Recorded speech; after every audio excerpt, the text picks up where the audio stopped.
आजच्या कार्यक्रमाचे अध्यक्ष सन्माननीय रवी साहेब रंबारे सर यांना मी आमंत्रित करतो की त्यांनी आपली विचार व्यक्त करावे। आपको थोड़ी देर के बाद इन लोगों ने चाय का प्रोविजन किया था कि क्या सुझाव को पता नहीं, बाद में प्रमोशन हो गया इन लोगों का और इन्होंने पोहे का अरेंजमेंट किया। पोहे के बाद तो पोहे आ गए हैं, पोहे भी दी थी।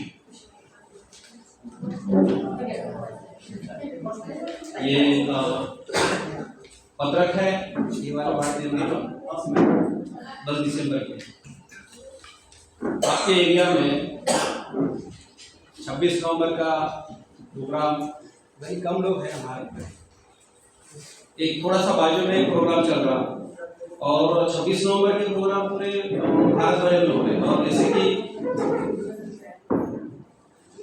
होंगाड़े साहब ने बताया कि खाली 6-7 दिन पहले पता चला कि DY चंद्रचूड़ जो चीफ जस्टिस ऑफ इंडिया है, तो उनको रिक्वेस्ट किया सोसाइटी के कुछ एडवोकेट्स लोगों ने, और एडवोकेट्स लोगों ने रिक्वेस्ट करने के बाद ये बाबा साहब का जो स्टैचू है तो उस सब प्रीमाइसिस में सुप्रीम कोर्ट ऑफ इंडिया के प्रीमाइसिस में इरेक्ट किया जाए करके।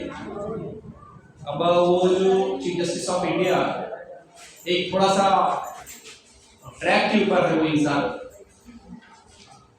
तो law minister and president of India Murmu, इनके हाथों जो यूट्यूब के ऊपर इसके बारे में जो एक इंफॉर्मेशन थी, करीब 3 बजे तक आपके जो यूट्यूब के ऊपर जो है ये सब आप लोग देख सकते थे। लेकिन अभी थोड़ा बैठे बैठे मुझे ऐसा लगा कि इसके बारे में क्या कुछ हुआ, तो देखा कि जो अपलोडर जो है, अभी थोड़ा सा 5 मिनट पहले मैंने बैठे बैठे करके मैं मोबाइल ऐसा देखता हूँ, तो अपलोडर ने उसको जो है वो क्या डिलीट करते हैं, ऐसा कुछ कोई मैसेज आ रहा है, तो उससे डिलीट कर दिया तो वो ओपन नहीं हो रहा, पता नहीं क्यों डिलीट किया गया। लेकिन सवेरे उद्घाटन और शाम से षड्यंत्र है ना, तो सब जगह पर हमारी जो है नजर जो है वो होनी चाहिए। जिस रोज हमारी क्रांति होती है उसी रोज से उनके दिमाग में जो है प्रतिक्रांति का भी जो दिमाग है वो चलते रहता है। बाबा साहब कहते हैं कि ब्राह्मी से आओ, ब्रेन्स इन ब्रेन्स, क्या है उसके दिमाग के अंदर क्या क्या षड्यंत्र भरे हैं ये पता ही नहीं चलते, इसलिए बाबा साहब के बोले ब्राह्मी से आओ, ब्रेन्स इन ब्रेन्स। तो सवेरे ये हुआ और शाम को ये सकल शायद कुछ और कुछ पिक्चर क्लियर होगा। एनीवे स्टैचू जो है, पुतला जो है बाबा साहब का, तो वहां पर बैठ गया। मैं आपके इसी एरिया में पूरे भारत भर में 26 नवंबर को लोग मना रहे हैं। अब सोच रहे हैं कि अगले साल 26 नवंबर को इस दिन को न मनाते हुए उसके आगे पीछे के, मतलब उसके आगे का जो संडे है इस रोज 26 नवंबर को मनाना चाहिए, हमको ऐसा लग रहा है। क्योंकि जो विषय हम लोग लेते हैं ये हैव नॉट्स के बारे में लेते हैं। विषय क्या होगा हमारा कि सब SC ST OBC अल्पसंख्यक सर्वहारा, मतलब हैव नॉट्स, जो वंचित लोग, उनके लिए बाबा साहब द्वारा संविधान में किए गए प्रावधान, ऐसा ये विषय होता है। विषय तो ये भी हो सकते हैं ना कि बाबा साहब ने संविधान लिखा है नहीं लिखा, इसके ऊपर हम लोग जो है बोल देते हैं और फिर झगड़े सदस्य क्षेत्र रहते हैं। और बाबा साहब ने लिखे, वो भी विषय जरूरी है, वह भी विषय लेने चाहिए। लेकिन क्या कितना अच्छा अगर मान लो इस बिहार में संविधान दिन हमने ना मनाते हुए किसी OBC ने अगर मान लो इसका अगर आयोजन कर दिया, तो कब तक बुद्धिस्ट लोग ही मनाते रहेंगे, एक विशिष्ट कम्युनिटी। कितना अच्छा अगर मान लो जो हैव नॉट्स है, जो बेनिफिशियरीज है मुस्लिम लोग, सबसे ज्यादा बेनिफिशियरीज तो महिलाएं है, सबसे ज्यादा बेनिफिशियरीज तो महिलाएं है, तो उन्होंने मनाना चाहिए वगैरह। तो अलग अलग जो विषय होते हैं विषय लेने के पीछे उद्देश्य ये है, विषय लेने के पीछे उद्देश्य ये है कि कैसे ओबीसीओ में ये संविधान जो है, मतलब इस संविधान के बारे में कोई अगर खतरा मित्र आ गया है, अगस्त 2016-17 में, सॉरी 18 या 17 है, जो दिल्ली में उसको जलाया गया, तो सारे लोग जो है अवेयर जो थे वो खाली बुद्धिस्ट लोग ही थे। तो एक विशिष्ट समाज का तो ये संविधान नहीं ना, ये तो हम लोग बोलते रहते हैं, तो इसीलिए विषय है, मतलब एक विषय देखा मैंने छत्तीसगढ़ में या कुछ तो भी, तो उन्होंने एक विषय रखा कि अगर आर्टिकल 12 के अनुसार वहां अगर स्टेट की अगर डेफिनेशन की गई, तो फिर जुडिशरी अगर स्टेट अगर है, अब कहां से जुडिशरी को स्टेट पता है, वकील लोग कैसे स्टडी करते पता नहीं। जब मैं एडवोकेट नहीं था उसके पहले से कॉन्स्टिट्यूशन डिबेट्स और ये सब पढ़े, मैं डिटेल बारी उनकी जब बातें मैं बोलता हूँ, तो जब कभी एडवोकेट्स और वो सब रहते हैं जब चर्चा, उसी में मैं बोलता हूँ। लेकिन आज ऐसे जगह पर बहुत सिंपल तरीके से संविधान बताना, समझाना, इसको सेलिब्रेट करना, ये बहुत ज्यादा जरूरी हो जाता है। इतने सिंपल तरीके से ये पत्रक लिया है, एकदम प्लेन पत्रक है, और बस होंगाड़ी जी ऐसा भाषण देते हुए पहली बार देखा भैया। ऐसा लग रहा था इसको कुछ विषय, आपके कुछ विषय नहीं बता, ये इतना सिंपल मैडम ने पीछे एकदम दिया सिंपल तरीके से उसमें कोई दूसरा इसलिए मैडम, अदरवाइज आपने भी सोचा था कि मैं भी वही बोलता कि आर्टिकल 12 में क्या है ना, मतलब 1 2 3 4 के बाद 5 से 12 तक, 5 से 11 तक क्या सिटीजनशिप है ना, 5 से 11 तक क्या सिटीजनशिप है। एक में भी जो है इंडिया दैट भारत, बाद में रिओरिएंटेशन ऑर्गेनाइजेशन होगा, ठीक है, और सिटीजनशिप में फिर से ह्यूमन राइट्स है। अब ह्यूमन राइट्स वहां छोड़ दिया आपने, 5 के बाद जो 11 है वहां ह्यूमन राइट्स है, 5 से 11 तक ह्यूमन राइट्स है, जो आदमी यहाँ पैदा हुआ, क्योंकि जब संविधान लिखना चालू करा था उस टाइम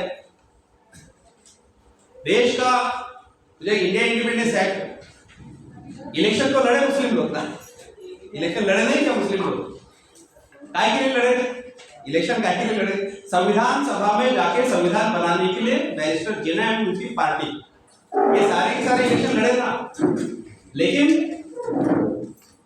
जो 9 दिसंबर 1946 है, और उसके बाद अगले साल जो 15 अगस्त 47 आ रहा है, यहाँ तो अभी देश का विभाजन की वजह से अब पूरा कर हो गया।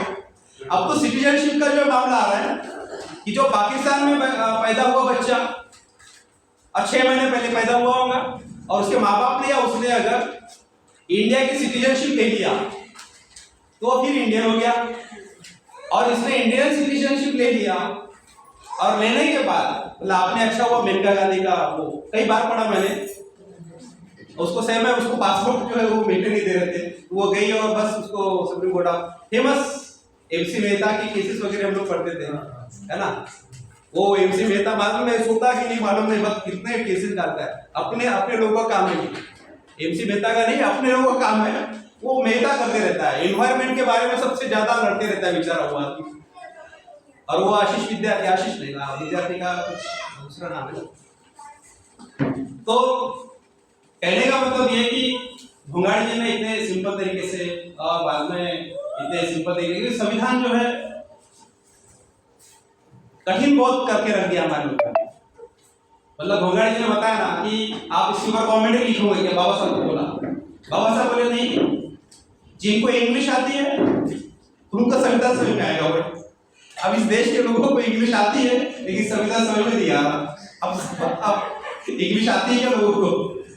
क्या बोला बाबा साहब ने जब पूछा कि आप जो है उस कमेंट्री लिखोगे क्या, आपने कमेंट्री लिखना चाहिए, तो बाबा साहब बोलते मैं कमेंट्री नहीं लिखूंगा। यूनिफॉर्म सिविल कोड के बारे में बाबा साहब ने बोला कि सब काम मैं करूं क्या, फिर भी मैं लिखने वाला हूं। मतलब बोलते हैं कि uniform Hindu code is as much as near to uniform civil code. Yes yes, ये स्टेटमेंट है बाबा साहब, थोड़ा हेडिंग है, लेकिन फिर भी लिखूंगा बोले। अब ये उल्टा उल्टा यूनिफॉर्म सिविल कोड बनाने वाले, एक मुस्लिम को छोड़ो, एक क्रिश्चियन लोग छोड़ो एंड फारसी, इन तीनों लोगों का कायदा अलग है बस खाली। और हिंदू लॉ तो है ही नहीं, हिंदू लॉ है नहीं,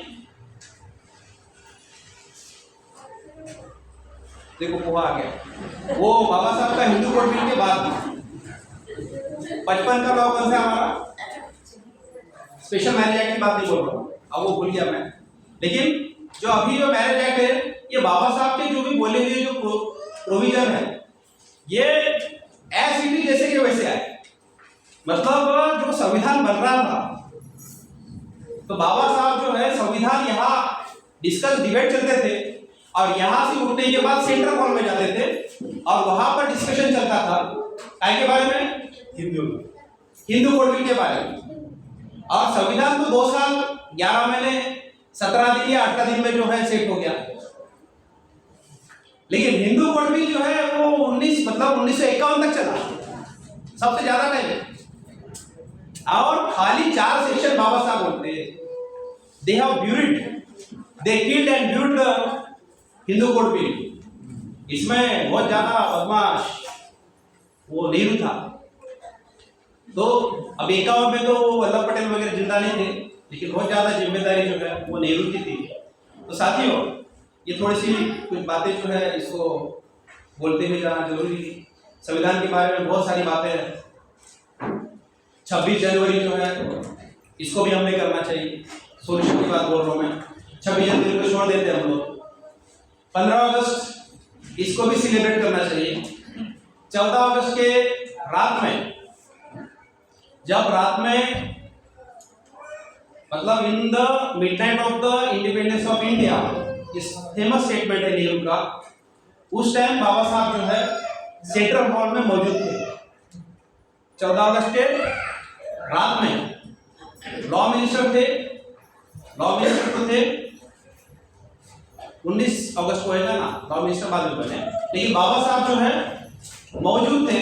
तो 15 अगस्त जो है इसको हमने सेलिब्रेट करना चाहिए।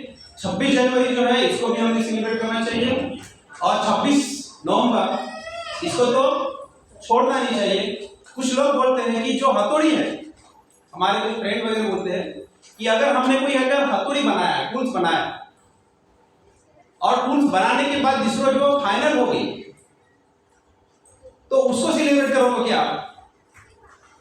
मैं कहता हूं क्यों नहीं। इस रोज जो है हमने बनाया, संविधान किसने बनाया जब पूछते तो किसने बनाया? उन लोगों ने या बाबा साहब ने नहीं, हमने बनाया। हम हमारा मकान जब बनाते, और मकान बनाते विद प्रोसीजर, विद सोलम, मतलब क्या बोलते हैं, विधि पूर्वक बनाते हैं, और हम ही उस मकान में घुसते। हमने बनाया और अपने ही प्रति अपने आप को उसको अर्पण किया, मतलब वही से चालू हुआ।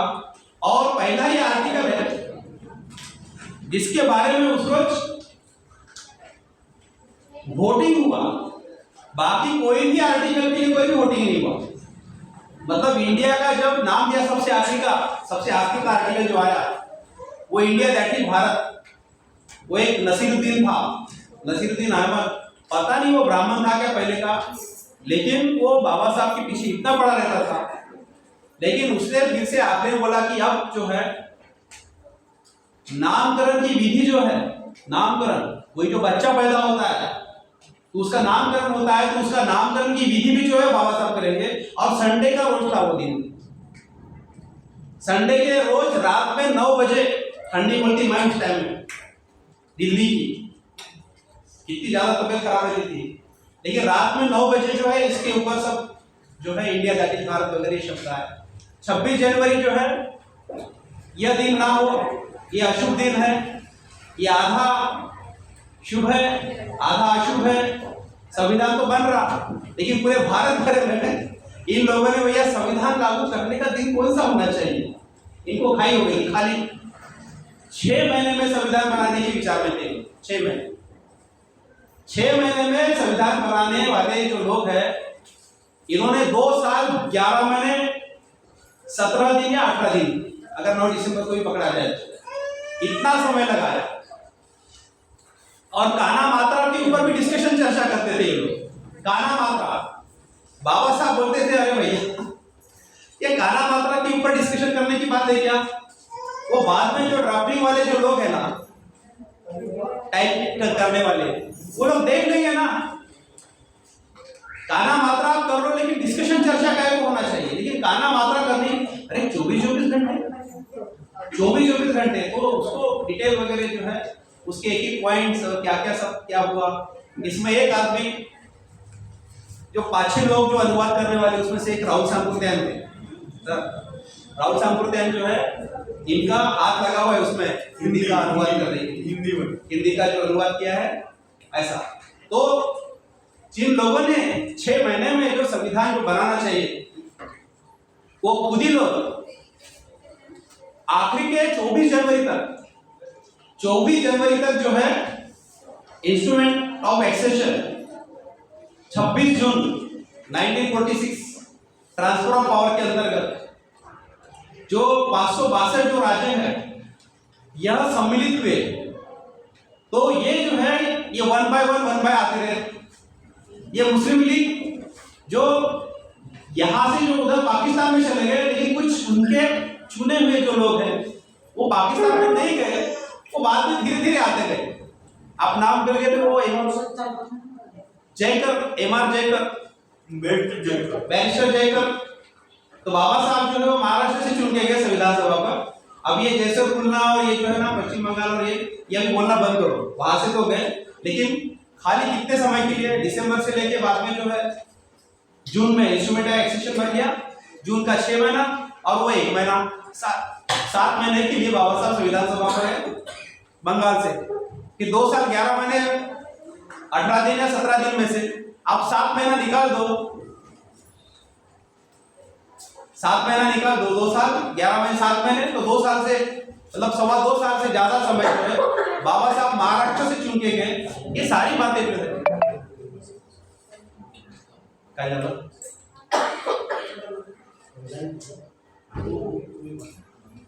बसा बरोबर आले का नाही ना कि मराठी बोलू। तो इस तरह से साथियों 29 अगस्त बाबा साहब को संविधान सभा का ड्राफ्टर कमेटी का चेयरमैन बनाया, खेल को बोला, ये सब रिकॉर्ड पर है। ये आपको इधर उधर से हमेशा सुनने को मिलेगी। आपको ये भी सुनने को मिलता है कि टीटी कृष्णाचार्य ने एक अच्छा वो साथ में बोला कि एक आदमी बीमार था, एक स्टेट अफेयर में रहता था, एक फॉरेन में चला गया, कुछ बीमारी कोई से आता नहीं था, कोई मर गया तो उसकी पोल भरी नहीं गई। ये जो स्टेटमेंट के अलावा उसने टीटी कृष्णाचार्य ने एक जो स्टेटमेंट कहा उसके नीचे देखिए, ये बहुत बड़ा तमाशा है उन लोगों के ऊपर और अभी के लोगों के ऊपर। वो ये कहता है कि अगर एक बीमार है ये सब और जिम्मेदारी इस आदमी पर आ गई, लेकिन कोई एक आदमी मर गया या वो नहीं आ रहा, तो ये संविधान सभा की जिम्मेदारी नहीं बनती क्या? ये उदासीनता कितनी, वो क्या बोल रहा है, ये उदासीनता कितनी कि 7 मेंबर में से 6 के 6 मेंबर गायब है और आप जो है तवज्जो ले नहीं रहे कि उसमें वो टीटी कृष्णाचार्य का नीचे का स्टेटमेंट हमारे लोग नहीं बोलते। कई 10 साल से मैं बोल रहा हूँ, फिर कभी बोल देता हूँ, फिर छोड़ देता हूँ, फिर बातें दूसरी बातें बोल देता हूँ।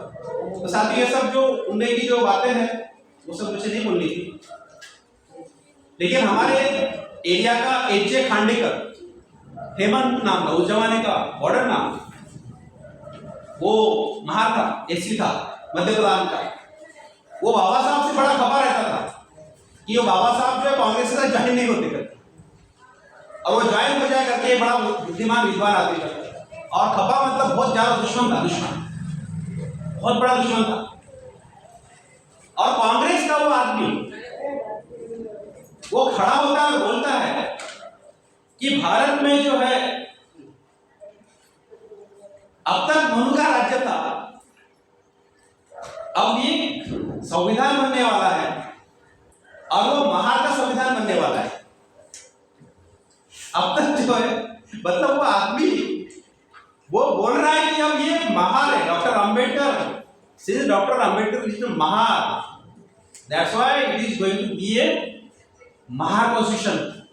इन्होंने तो डिलीट करना था ना रिकॉर्ड में से, डिलीट किए क्या? जैसा का वैसा है हमारे सामने। कांग्रेस में था करके शायद डिलीट नहीं किया होगा। तो इस तरीके से ये महाल का संविधान अब बनने जा रहा है और मनु के संविधान से जो है पूरे देश का सत्यानाश हुआ।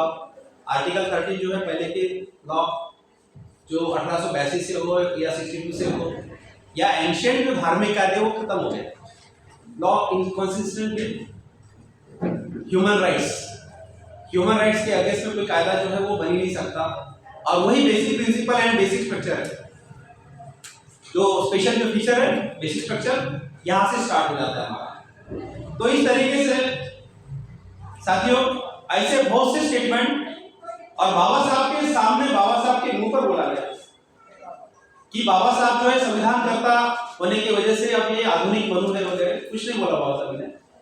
थोड़ा सा मनाई विरोध वगैरह किया लेकिन कहा लोगों के मुंह को पकड़ सकते तुम कुछ भी बोलो मैं चलाऊंगा ये बात बोला। लेकिन राज्यसभा में बोले बाबा साहब बाद में राज्यसभा में ये 1954 वगैरह की बात है। अब वो तो संविधान सभा वो सब हो गया। कम टाइम में 5-6 अमेंडमेंट किया मतलब करीब 150-200 साल में 4 से 5 के ऊपर अमेंडमेंट नहीं हुआ था अमेरिका के संविधान में। लेकिन यहाँ खाली 4-5 साल में बहुत ज्यादा अमेंडमेंट कर दिया है। बाबा साहब बहुत ज्यादा बुद्धिमान हो गया। आपको अमेंडमेंट करना चाहिए बाबा साहब अमेंडमेंट करना चाहिए जरूरी है। कुछ बातें रह जाती है उसका एक्सपेंशन करना चाहिए प्रॉपर इम्प्लीमेंटेशन के लिए ये जरूरी होता है।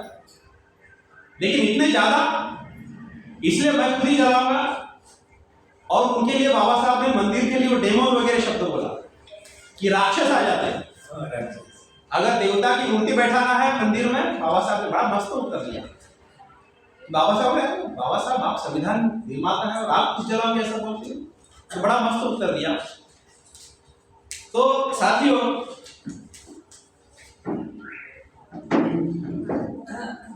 महाराष्ट्र से गए ये हो गया। संविधान को जानना है तो आप पहले सॉल्यूशन बोल देता कुछ कि बाद में जो सॉल्यूशन बोलेगा वो थोड़े से डिफरेंट रहेंगे।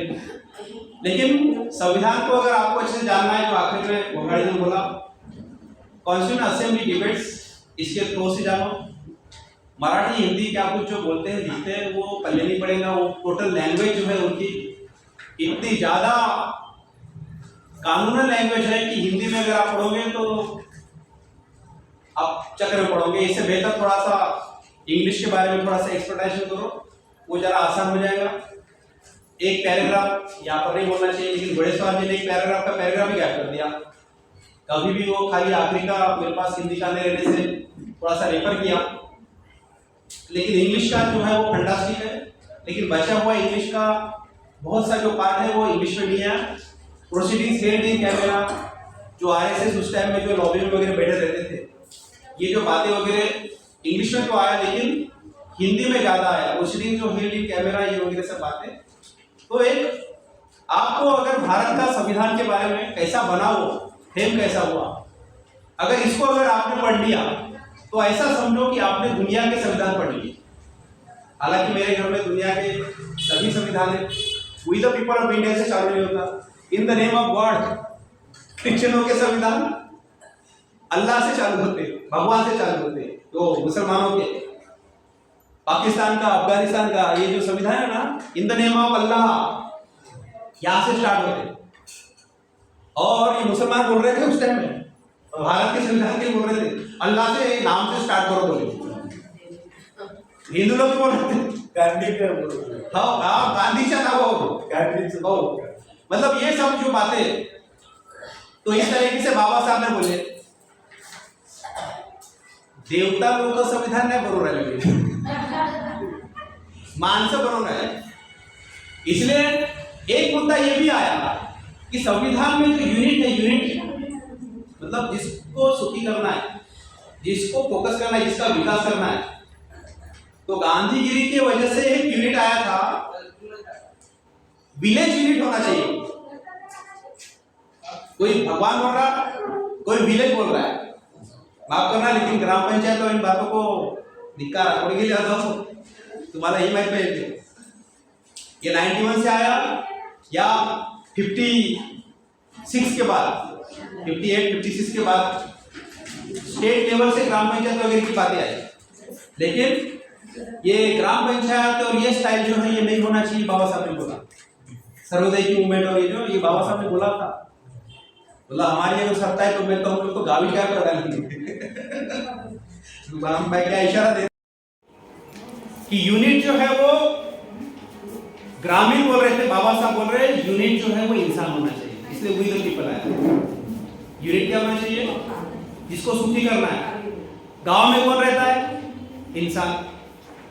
शहर में कौन रहता है, इंसान।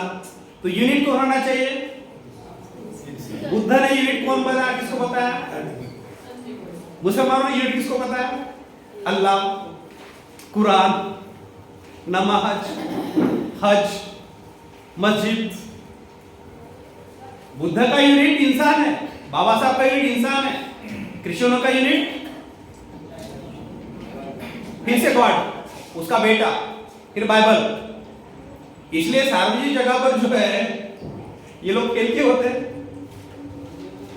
मतलब हम जो है देश, जो बाबा साहब बोलते हैं वैसे जीते हम लोग। देश और समाज के बारे में अगर बात आए तो हम लोग समाज को चुनते हैं, जो बाबा साहब ने बोला। और मेरे बारे में, देश के बारे में आए तो मैं देश को चुनूंगा, क्योंकि देश में मेरा समाज आ गया। ये कॉन्स्टिट्यूशनल मोरालिटी ये कुछ और बात है, इसके बारे में बोलेंगे, लेकिन आज थोड़ा सा कम टाइम में बोलना पड़ेगा। लेकिन जिस तरीके से मैं बोल रहा हूँ तो ऐसा लगता है 2 घंटे का बात बोलने, इसलिए थोड़ा सा मुझे टाइम बोल देना कितना बजा, अभी आज घड़ी देख के बोलना चाहिए। लेकिन यूनिट जो है, ये विलेज जो है बाबा साहब ने नकारा, ग्राम पंचायत को भी नकारा था। ये तो 91 में आया, ये महिलाओं के लिए भी आ गया, और बाद में अभी जो वंदन बिल आ गया है ना, महिला वंदन बिल 2032 तक जाएगा। ये 28 में भी इसके रूल्स फेल होने के नहीं, क्योंकि इसकी जो काउंटिंग है ये होने के बाद, और एससी लोगों में से जाएगा, एडिशन नहीं होने वाला। एससी लोगों में से जो है महिला की, मतलब इनमें एससी महिला उनका जो प्रपोर्शन है, तो एससी महिलाओं को भी रिजर्वेशन है और महिलाओं को भी रिजर्वेशन है। मतलब ये बात अच्छी है, लेकिन सीटें जो बढ़ेंगी उसमें से ये 33% रहेगा। हमारे लोग जो है, 2 लोगों ने इसको विरोध किया। मायावती पहले विरोध करती थी, इस बार पता नहीं क्या किया उसने, शायद उसने विरोध किया क्या। लेकिन ओवैसी एंड प्रकाश इन्होंने ऐसे बिल को विरोध नहीं करना चाहिए। बीजेपी लाती है करके हमने विरोध करना, ऐसी बात नहीं।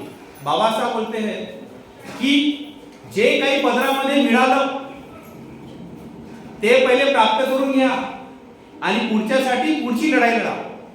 1950 में बाबा साहब ने कहा। ये रेफरेंस, ये स्टेटमेंट अगर बाबा साहब की अगर मालूम हो तो हम लोग क्या करेंगे, भैया मिल गए ना, अभी ये अधिकार अगर मिल गए तो आप 5 साल आपको समय है, महिलाओं को तैयार करो ना पॉलिटिक्स के लिए, पॉलिटिकल अवेयरनेस के लिए, पॉलिटिकल सेंस के लिए। महिलाओं को तैयार कहाँ कर रहे हैं हम लोग, 2025 में करने वाले हम लोग।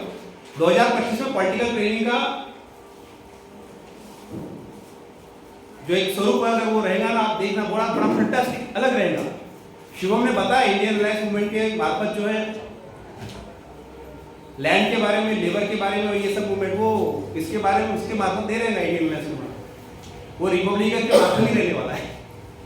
इसलिए आप आगे जाके देखना, आपको इंडियन रिलायंस मूवमेंट कहीं दिखेगा भी नहीं।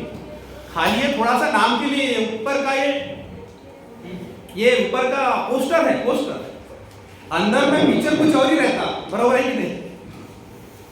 अभी इसके बाद जो है वो पोस्टर भी वही रहेगा एंड पिक्चर भी वही रहेगा, लेकिन थोड़े से देर के लिए जो है ये हमको थोड़े से नाटक और सब जो है कारबार करना पड़ा। तो साथियों,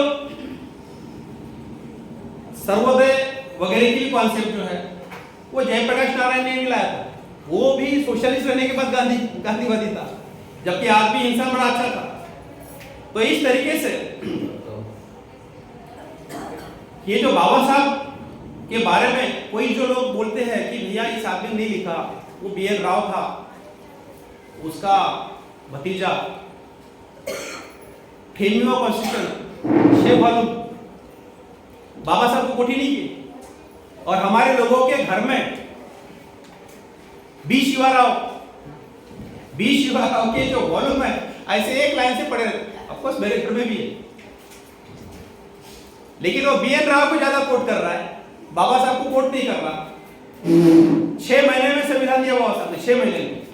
8 महीने तो पब्लिक के लिए खड़ा रहा, पब्लिक के लिए। और खाली ये यूनिटरी है, खाली इधर से मद्रास से खाली एक रिएक्शन आई कि ये यूनिटरी है, मतलब सेंट्रल को ज्यादा पावर दिया गया। तो वन हैंडेड जो है बाबा साहब ने लिखा, इसके बारे में नहीं बोलूंगा मैं, कैसे लिखा क्या वो जो भी है वो नहीं बोलूंगा, लेकिन 6 महीने में बाबा साहब ने संविधान दिया है। और ये जो फंटास्टिक जो संविधान बाबा साहब को दे रहे, दुनिया के लोग जो मानते हैं वो इसलिए मान रहे हैं कि कोई एक श्रीलंका जैसा यूपी से छोटा देश, श्रीलंका यूपी से छोटा देश या नेपाल, ऐसे फिजी विजी कोई जो देश होते छोटे मोटे, ऐसे कोई छोटे मोटे देश का संविधान नहीं लिखा बाबा साहब ने।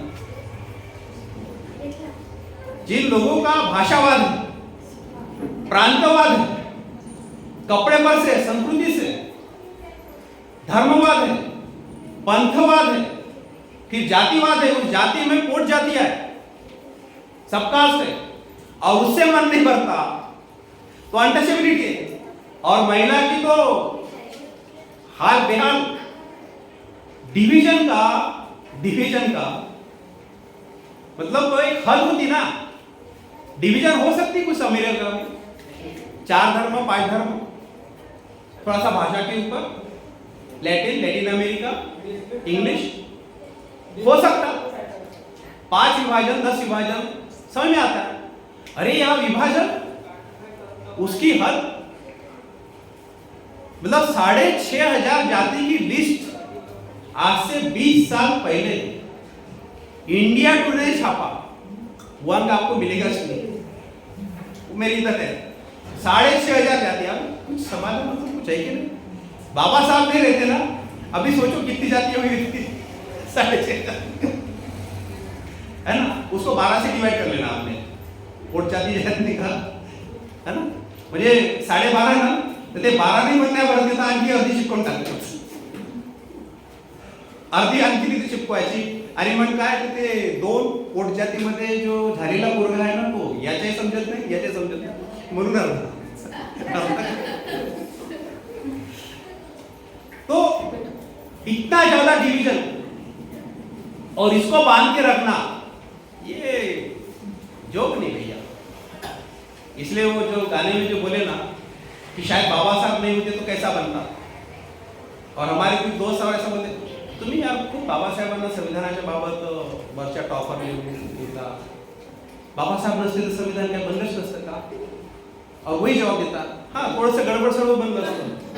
अरे बाबासाहेबांनी एवढं चांगलं बनवलं तरी एवढी गडबड सडबड आहे, जे इटसेल्फ गडबड सडबड असतो तर मग किती गडबड सडबड असतो। तो अपने लोग जो है कभी कभी जब बोलते हैं कि रिलीवेंट नहीं है, तो भैया संविधान का दिन को क्यों बना रहे, पता नहीं, बाबा साहब रिलीवेंट नहीं बोलते, तो रिलीवेंट नहीं बोले और ऐसा। लेकिन एक भारत का संविधान देने वाला अगर मान लो बाबा साहब जो है अनटचेबल अगर नहीं होता, शायद अगर कोई आदिवासी में होता ना, तो उसकी लेवल जो है ना वो नेशनल लीडर की होती, ब्राह्मण होता तो पता नहीं क्या होता। लेकिन क्योंकि बाबा साहब जो है बैकवर्ड में से आ रहे हैं, तो संविधान इतना बड़ा लिखने के बाद जिस देशों में किसी आदमी ने संविधान लिखा, उसके बाद जब पहले इलेक्शन हुए तो लोगों को कैंडिडेट भी नहीं मिला, लेकिन भंडारा से कैंडिडेट उनका चल गया है, उनके जाति का अनुयायी खराबी डालता है। तो इस देश का विडंबना देखो कितनी भयंकर है। लेकिन इसको हमने ऐसे चैलेंज बोल के लेनी चाहिए, ऐसे चैलेंज बोल के इसको लेना चाहिए। इस घटना को बाबा साहब ने इसके बारे में ये मलाल जो है वो महसूस नहीं किया। तो इतना बड़ा इंसान, एक षड्यंत्र जो है सिस्टमैटिक चला कि बाबा साहब जो है ये दलितों का मसीहा, एक संविधान लिखने वाले आदमी को दलितों का मसीहा, और भी बाकी बाबा साहब की देर है, थोड़ा थोड़ा बोलते बोलते आएगा कि दलितों के मसीहा। तो हमने बोलना था ना फिर गांधी या बनिया का मसीहा? हमने बोलना था ना, फिर नेहरू कौन? ब्राह्मणों का नेता। लेकिन नेहरू है तो नेशनल लीडर, गांधी है तो राष्ट्रपिता, एंड सावरकर है तो वीर, है ना? वो ब्राह्मणों का नेता नहीं होता। बाबा साहब है तो दलितों का मसीहा। लेकिन ये आदमी जो है ये सही में दलितों का मसीहा है क्या? प्रोविजन इन एससी लोगों के बारे में है वहां पर? ये आदिवासी लोगों के लिए क्या प्रोविजन नहीं है? शेड्यूल नंबर 5 और 6 अगर आप देखेंगे, और उसके पहले अबोरिजिनल वगैरह सब बाबा साहब जो बोल रहे थे कि अफ्रीका में जो प्रोविजन है उस तरीके से इनके लिए कुछ करना चाहिए, इनको अगर हक अधिकार अगर देते हैं बाबा साहब बोलते, जैसे 2-2.5 साल का बच्चा अगर उसके नाम पर कोई विल कर दिया, आपने कोई प्रॉपर्टी करके दिया, रजिस्ट्री करके दिया, वो 2-2.5 साल का बच्चा क्या संभाल सकेगा? यही तो बाबा साहब ने बोले। लेकिन हमारे समाज के कुछ लोग जो है कि आदिवासियों के लिए बाबा साहब का जो है ऐसा खास काम नहीं है ऐसा बोलते हैं। लेकिन 5वां और 6वां जो शेड्यूल है, जो असम जो एरिया जो है पूरा schedule area and Madhya Pradesh का पार्शियल शेड्यूल एरिया वगैरह, और ये तो गवर्नमेंट है कि बहुत से जो एरिया को पार्शियल शेड्यूल एरिया घोषित नहीं करती, जिसकी वजह से आदिवासी की कंडीशन खराब है। और फिर लाया भी तो 95 में उन्होंने पैसा एक्ट लाया। आदिवासी लोग मेरे पास आते और बोलते आम्हाला पैसा एक्ट बद्दल थोडंसं सांगा। आदिवासी कार्यकर्ता आणि तो माझ्याकडे येते, अरे म्हणतो त्या पैसा ऍक्टच्या मागे तुम्ही पडू नका, पैसा एक्ट ने तुम्हाला खूप फायदा झाला। एकदम बुद्धिमान विद्वान हमारे समाज के एडवोकेट बोलते हैं। लेकिन सबसे ज्यादा नुकसान पैसा एक्ट की वजह से, लॉ बनते हैं, एक्ट बनते हैं, कुछ लोगों की आप बोल रहा हूं मैं, कुछ पल्ले नहीं पड़ेगा। लॉ बनते हैं, एक्ट बनते हैं कुछ फायदे के लिए, लेकिन कुछ नुकसान भी कर देते हैं। पैसा act panchayat extension of schedule area, ऐसा उसका लॉ 95 पैसा एक्ट के अंतर्गत वो प्रचार कर रहा है विजय मान, इसलिए बोलना जरूरी है। अरे पैसा एक्ट की वजह से जो है आदिवासी जो है गांव नहीं छोड़ रहा और शहर में नहीं आ रहा। हमने गांव छोड़े शहर में आए कि नहीं? हमारा फायदा हुआ कि नहीं? मनरेगा एक्ट की वजह से हमारे लोग फिर से गांव में अटक गए। क्यों? तो 365 दिन में से 100 दिन रोजगार मिलता है ऑन पेपर, खाली 20-25 दिन के ऊपर नहीं मिलता, और 100 रुपए के ऊपर रोजी नहीं रहती, और 2 रुपए का गेहूं चावल रहता है, उसके ऊपर जिंदगी वैसा करते, इधर दारू पीते मस्त सोए रहते। Total SC OBC. और बताता हूं मैं, ये तो 95 के बाद 5 साल के बाद जो है ये एक्ट को इंप्लीमेंट किया, बड़ा मस्त है, बड़े मस्त तरीके से फॉरेस्ट एक्ट, और इनकी वजह से उनको थोड़े से फायदे होते थे। उसके बाद उनको फिर से फंसा के रखा, और हमको भी फंसा के रखा। जो हमने गांव छोड़े और शहर को आए ना, और आने के बाद जो किसान लोगों ने आत्महत्या किया ना, तो उसका कारण हम है। जो चीप लेबर था, जो बॉन्डेड लेबर था, वो शहर में आ गए। समझे क्या क्या बोल? चीप लेबर कौन था? बॉन्डेड लेबर कौन था? चीप लेबर मतलब कम पेमेंट देना, कम मेहनत देना, अनाज दे देना। बाबा साहब ने बोले गांव छोड़ो शहर पकड़ो, हमने मान लिया। गांधी बोल रहा है शहर छोड़ो गांव पकड़ो, मतलब वो खुद नंगा था, लोगों को नंगा कर दिया। बाबा साहब इसमें हमको ऐसा कर दिया।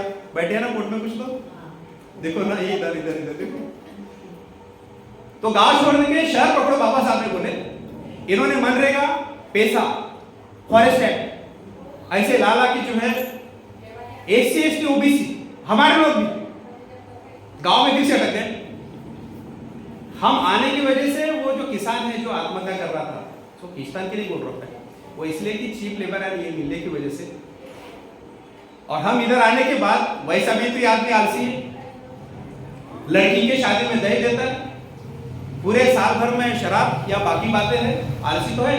और दूसरा पूरे महीने भरे के उसके किराना में अगरबत्ती, मोमबत्ती और नारियल वगैरह, बुक्का और ये सब बातें आती है। और ऐसे में जो कुछ तो भी जम जाएगा, ऐसा जो कारोबार है। तो हमारे जो लोग हैं गांव छोड़ के शहर में आए, एक भी बुद्धिस्ट आदमी ने आत्महत्या नहीं किया किसानों से।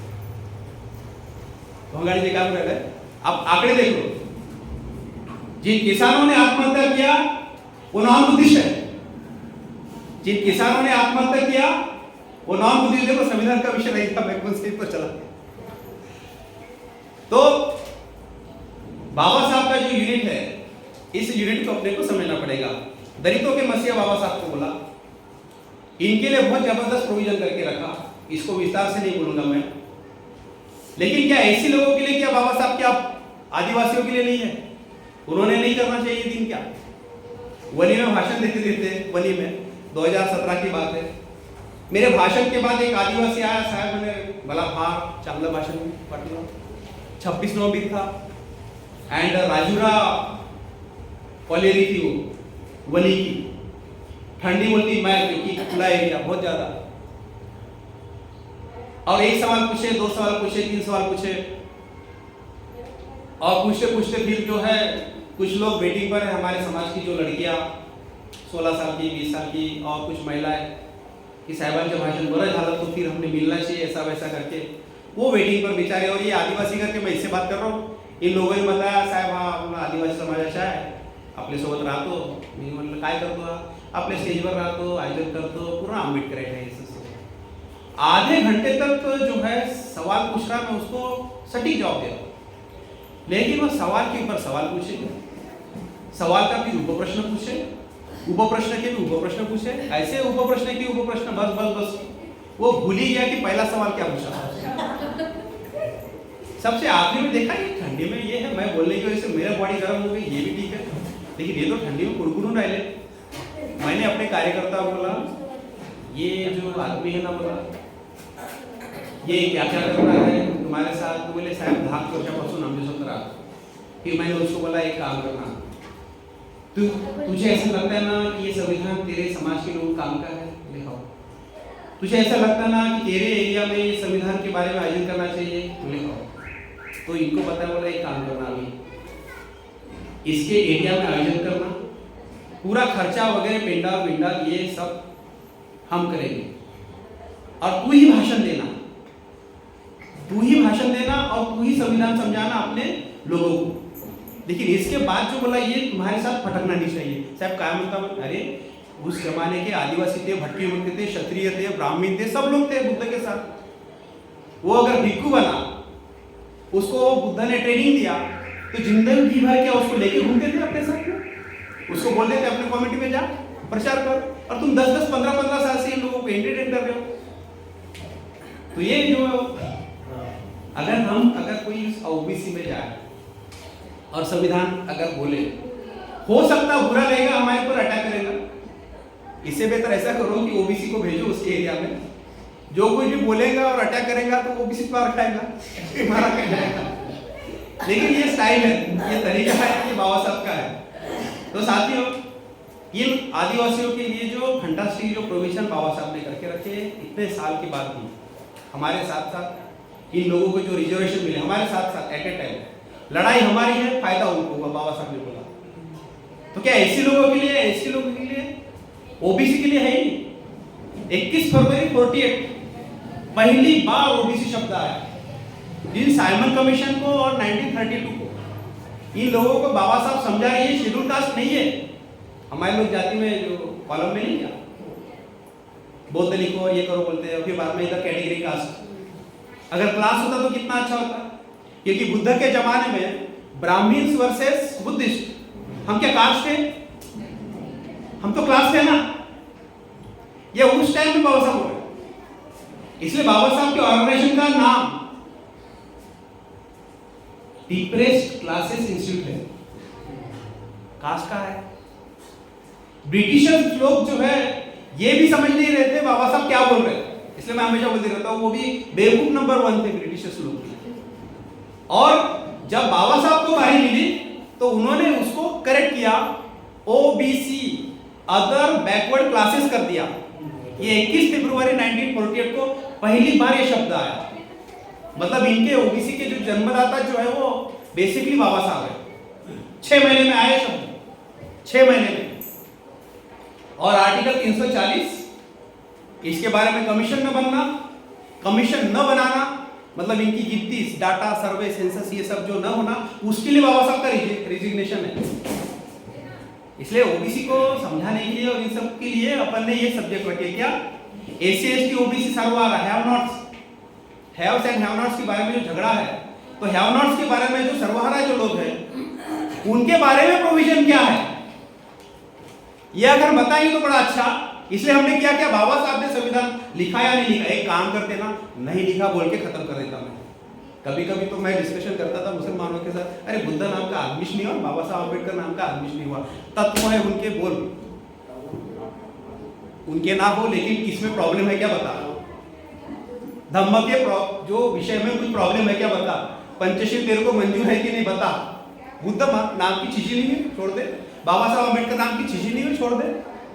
लेकिन ये लागू पड़ता है कि नहीं है इंसान के new social order, new human order में ये तत्व लागू पड़ते कि नहीं? तो इसलिए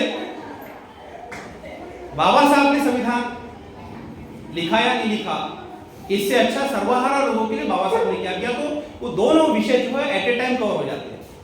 लेकिन उसको भी, उस विषय को भी हमने छोड़ना नहीं चाहिए, क्योंकि सिंगल हैंडेडली बाबा साहब ने इस संविधान को लिखा हुआ है, बहुत ज्यादा उसके बारे में बोलने की जरूरत नहीं।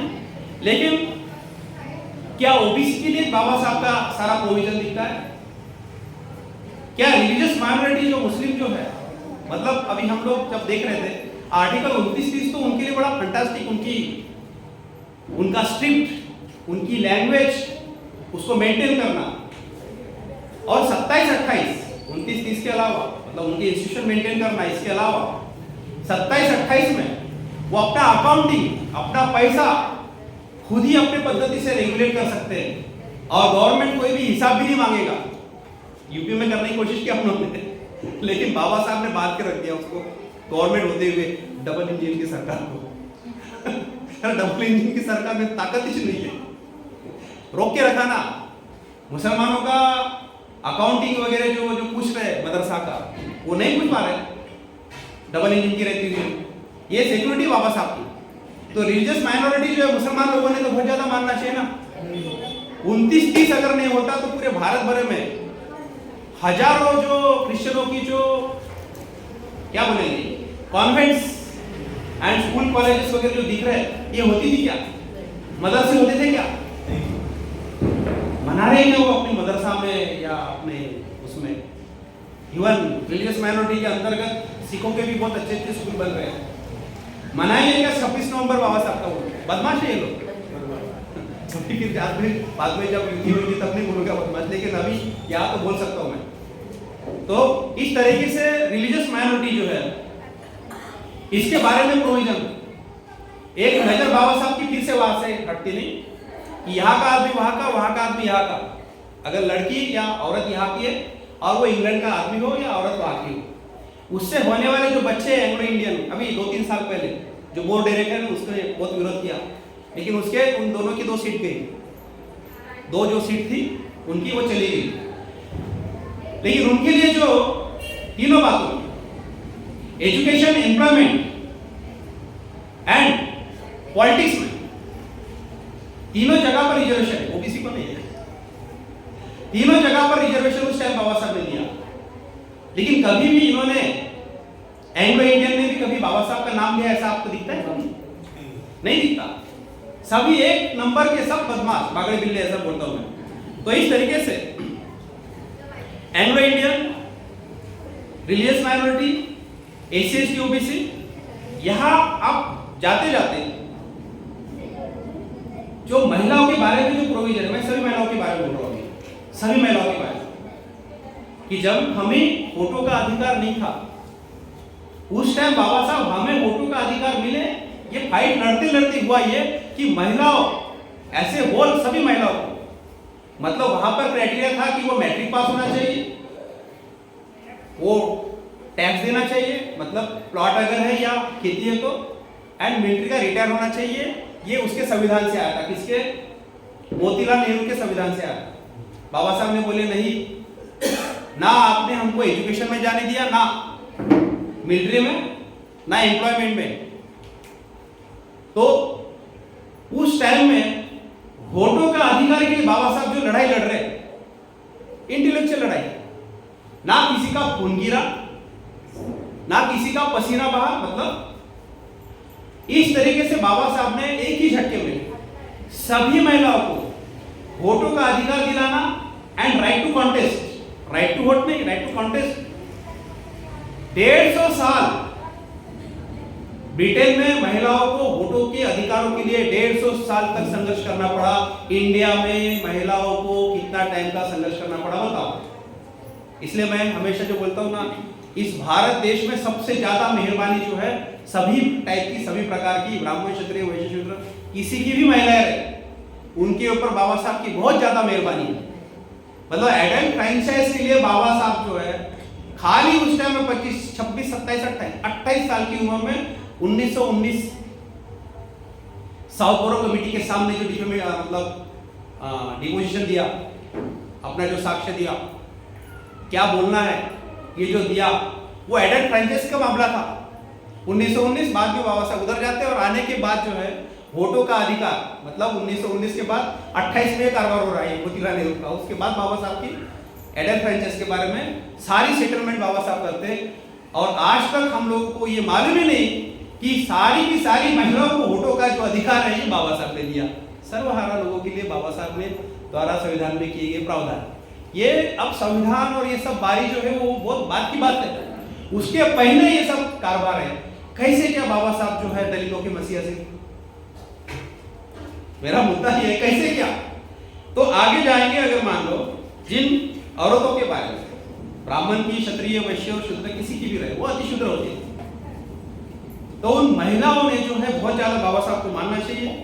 Maternity leave, equal pay for equal work, महिलाओं के ऊपर में क्या लेबर लोगों के लिए प्रोविजन है बाबा साहब के? लेबर क्लास से मानती है बाबा साहब, कम से कम लेबर यूनियन या उन लोगों ने तो बाबा साहब का 26 नवंबर जो इसको मनाना था ना, चौक चौक के ऊपर ठिया के जो लोग हैं वो कर क्या रहे आज के दिन, संडे था ना। लेबर लोगों के लिए जबरदस्त इंडिपेंडेंट लेबर पार्टी थी, उनकी लेबर गवर्नमेंट आनी चाहिए बोलते, उनके लिए जो है ट्रेनिंग होनी चाहिए, ऐसा बाबा साहब बोल रहे। Labour is the international creed, जागतिक दुख है बोल रहे, क्या बोल रहे, जागतिक इंटरनेशनल क्रीड मतलब जागतिक विचारधारा है। तो लेबर लोगों के लिए क्या प्रोविजन नहीं है? फिर से बाबा साहब क्या दलितों के मसीहा? यहाँ तो लेबर लोगों के लिए कुछ काम किया हुआ नेहरू ने, गांधी ने या सावरकर ने, ये तो दिखता ही नहीं। किसका दिखता है? अरे कॉमेशो का नहीं दिखता, कॉमेशो का नहीं दिखता, रुईकर वगैरह का। तो इस तरीके से ये हम जब आगे जाते हैं तो क्या किसान जो है इसके लिए बाबा साहब की प्रोविजन नहीं दिख रही आपको? टोटल टैक्स से जो है एग्जम्प्टेड है इस देश का किसान आंदोलन देख लो, इनकम टैक्स से टोटल एग्जम्प्टेड है। अरे कितना बोलता है और कितना कमाता है, कितने परसेंटेज में, कोई हिसाब देने की जरूरत कुछ नहीं है, एग्जम्प्टेड है टोटल इनकम टैक्स में से। फार्मर्स इसलिए तो बैठे थे ना वहां पर सिंगू बॉर्डर पर। तो इस तरह के साथियों, पेट में का जो बच्चा है, चाइल्ड मैटरनिटी लीव और ये सब उसके लिए है। कौन सा अभी चल रहा है ये महिलाओं के लिए जो है, जो चलता है गाँव में, देहातों में, सब यहाँ हाँ नहीं और है एक आंगनवाड़ी, ये तो बाद में आया, ये तो बाद में आया, लेकिन उसी आर्टिकल में से ये सब आ रहा है, आर्टिकल उसी उसमें से आ रहा है। अब ये तो पैदा होने का चाहिए, उसके पहले उसकी केयर टेकिंग जो है गवर्नमेंट ऑफ इंडिया के मार्फत से, सेंट्रल गवर्नमेंट का प्रोजेक्ट है, ये स्टेट का नहीं है। आंगनवाड़ी ये सेंट्रल गवर्नमेंट का प्रोजेक्ट है, स्टेट का नहीं है, लेकिन इसका जो रेफरेंस और सब जो है वो पीछे में जाता है। मतलब जो पैदा होने का है उन बच्चे के लिए भी जो है सारी प्रोविजन जो है आपको दिखती है। मतलब यहाँ पर बेगिंग का जो अगर एक्ट अगर खत्म होता है, हमने नहीं देना चाहिए बुद्धिस्ट लोगों ने किसी को, भिखारी को कोई जो चीज वगैरह, लेकिन क्या भिखारियों के लिए कोई प्रोविजन नहीं है ना? रैन बसेरा खाना, और आजकल तो बीजेपी के लोग शिव थाली वगैरह 10 रुपया, पॉलिटिकल पार्टी आने के बाद हम 20 रुपए में थाली दे देंगे, लाना पड़ेगा। उन्होंने 10 रुपए में दिया, हम लाएंगे भीम थाली, बचाओ ना थालियां। और शायद इसी लिए स्टार्ट करेंगे 2-2, 4-4 जगह पर वो जो है शिव थाली वगैरह 10 रुपए में, और क्या दान वगैरह लेते हैं। मेरे को मालूम है कहाँ से दान लेते हैं, कैसे कैसे लेते हैं, लोगों के नाम तक मालूम है। लेकिन शिव थाली के बदले में अभी जो है शिव थाली है कौन सा शिव थाली शिव म्हणजे कल्याण शिवाजी महाराज वाला नाही आहे आणि शिव म्हणजे शंकर वाला पण शिव नाही शिव म्हणजे कल्याण ऐसा एक दीनदयाल थाली पण है। दीनदयाल थाली दीनदयाल थाली। तो वो उनका संस्थापक था हाँ उसको मार दिया उन्होंने तो इस तरीके से दीनदयाल थाली अंत्योदय मालूम नहीं बस के ऊपर वो अंत्योदय काय असते बा त्याचं सांगायचं मला अंत्योदय क्या क्या शब्द वगैरह लाते हैं भैया तो बाबा साहब की जो प्रोविजन है आपको लेबर के लिए लिखते हैं फार्मर्स के लिए लिखते हैं चाइल्ड लोगों के लिए लिखते हैं भिखारी लोगों के लिए लिखते हैं विकलांग लोगों के लिए लिखते हैं चौक चौक में जाके देख लो ना भैया अगर ये फंटास्टिक संविधान नहीं होता तो ये विकलांग लोगों की क्या हालत होती थी ये संविधान बाबा साहब का फंटास्टिक नहीं होता तो विकलांग लोगों के लिए प्रोविजन किया रहता है कि इन लोगों ने चौक चौक में देखो वो जो विकलांग लोगों के लिए जो ये दिया है कुछ लोगों को वो दे देते ना ऑटो दे देते ना ई रिक्शा बाद में ये एक्टिवा वगैरह मिल जाती ना इन लोगों को और साइकिल वगैरह मिल जाती वो अलग और क्या बस में आधा किराया ये सब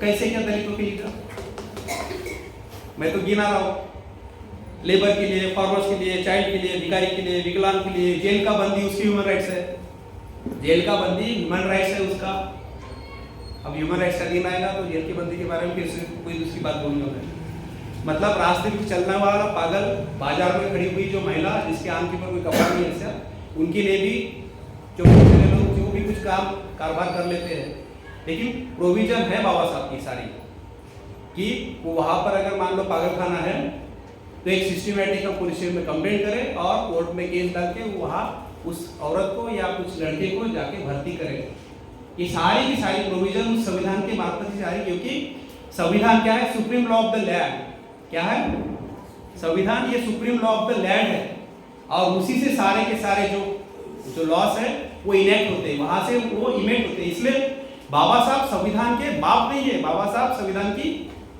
माँ है मतलब फादर ऑफ कॉन्स्टिट्यूशन नहीं है मदर ऑफ कॉन्स्टिट्यूशन है और ये बात जो है संविधान सभा जब बन रही थी मतलब उस टाइम बोले थे doctor Ambedkar is not the father of the constitution but उनके अंदर से निकला है ये संविधान इसलिए he is the mother of the constitution of India ये शब्द उस जमाने के अभी भी नहीं बोल रहे शायद पहली बार सुना आप लोगों ने तो इस तरीके से भिखारी महिला पागल बेरोजगार क्या बोलते हैं उनका भत्ता भत्ते का प्रोविजन बेकारी भत्ता बेरोजगार बीमार वेश्या व्यवसाय करने वाली महिलाओं के ह्यूमन राइट्स अधिकार उठा के कहीं पर भी कुछ भी नहीं कर सकते धोटे की लड़की लड़ रही थी ना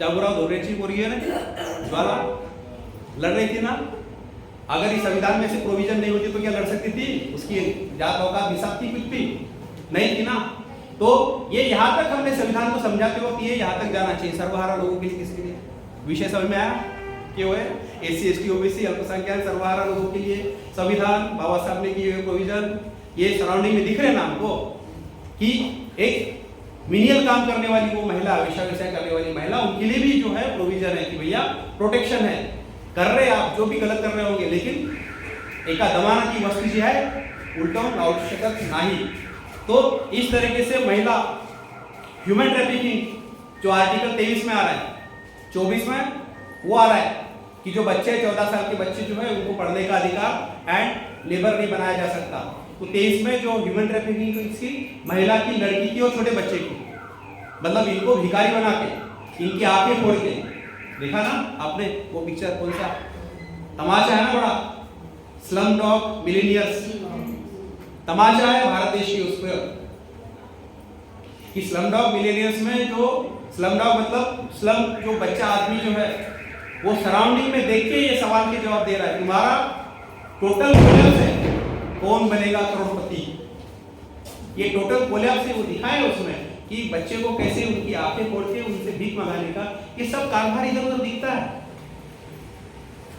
देखा था ये खुले आंखों से दिखता आपको एक अंधा भीख मांग रहा है ये कर रहा है उसकी आंखें फोड़ी हो गई उसके लिए भी विपश्यना करने की जरूरत है नहीं दिखता है ना हर चौक चौक में दिखता है फूके बेच रहे बेचारे भटकी मुक्त फुगे बेच रहे, उस टाइम पे बुद्धिस्ट है, फुगे बेचते हैं, थोड़ी कुछ कभी स्लेट बेच देंगे, पेन बेच देते हैं और क्या क्या चौक के ऊपर आणि उघड्यावर संसार करून राहिले तिकडे. कहाँ पर? यशवंत स्टेडियम के आगे में एंड संतरा मार्केट की तरफ, कस्तूरचंद पार्क, इधर उधर. उस जमाने के वो बुद्धिस्ट है. इन सब लोगों के लिए प्रोविजन करने के बावजूद भी बागड़ भी बदमाश है. बहुत जल्दी रिपब्लिकन की जो है गवर्नमेंट वगैरह जो हमको लानी पड़ेगी. इसलिए रिपब्लिकन के ऊपर काम करते वक्त जो है ये सारे के सारे मुद्दे बाबा साहब के. इसलिए प्रिंसिपल को हाथ ही मत लगा बोल रहा हूं मैं. बेस एंड मींस जो बाबा साहब ने बोले उसको पकड़ो, वो जम जाएगा उस काम से. लेकिन बेस एंड मींस जो है मैं समझा के ना पागल हो रहा हूं, लेकिन समझ में नहीं आता क्या है बेस एंड मींस जो बाबा साहब ने बोले. फिर से एब्सेंट ऑब्जेक्ट, फिर से एब्सेंट ऑब्जेक्ट. जो 200-300 साल का जो सारा का सारा गड़बड़ ढिंगाना चला, फिर से एब्सेंट ऑब्जेक्ट. अभी कोई काम जो है हमको नहीं करना है, तो हमको प्रिंसिपल को बताना है ये ऐसे प्रोग्राम जो हमें लेना है. अगर ये खाली ऐसे प्रोग्राम अगर हम लेते रहेंगे जागृति के, उससे जमने वाला है क्या? शिव ने बोला ना बाबा साहब की समाजाला नुसत्या जागृतीचा उपयोग नाही तर समाजाला काही विधायक कार्याची जोड द्यावी लागते. तो टोटल विधायक कार्याची जोड़ जो है हम देंगे.